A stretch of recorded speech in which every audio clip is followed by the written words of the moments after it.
सरकार इयरली कहबार के गले धान कटनी छटनी कला तारपरे एछन चाषी के कटनी छटनी कर इथे देखो दुईटा कारण जे रेजिस्ट्रेशन रे क्रिटिकल कर देले चाषी कटनी छटनी रे भी कटि जबा। द्वितीय कथा तो है सार सप्लाई भी कम देले चाषी रो अमल भी कमी जबा। प्रकृति रे कहबार के गले चाषी रो एटा चाषी के मारणा नीति करछन सरकार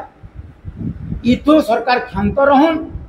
नि जदि रहबे वाला आगामी दिन रे जोरदार आंदोलन हेबा। दिन में आ गुटे कथा होचे ई केवाईसी ई कोई एक ई केवाईसी टा होचे चाषी लागि आ गुटे बुमेरा मैं जाइथिले इने चंदनीमाल सोसाइटी के दुई जन चाषी रजिस्ट्रेशन करबार लागि जाइथिले सेने देखले जेते बेले तकर रजिस्ट्रेशन करूछन तांकर ई केवाईसी केनटा ई जे पोस्ट ऑफिस रो अकाउंट बेले सेतिर भितर गुटे चाषी कहला मैं इना 7 लाख टका दा धान बिकसे आ मैं 70 दिन विड्रॉ करबी के 10,000 लेखा बेले ई केवाईसी टा भी हमर चाषी मन कर लागि बहुत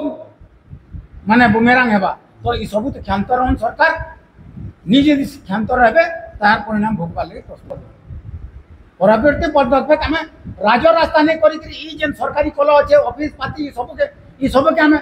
इकोनॉमिक ब्लॉकेट कर आ सरकार के अचल कर आगामी 5 वर्ष जवाब सरकार परिवर्तन कर दमु जेनता छत्तीसगढ़ में कहउतले जे चाषी जाके चाहतन ताके माने परिवर्तन करछन ओडिसा चाषी भी सिखी गले एटा परिवर्तन कर देलो 5 वर्ष पर ताको परिवर्तन कर दमु।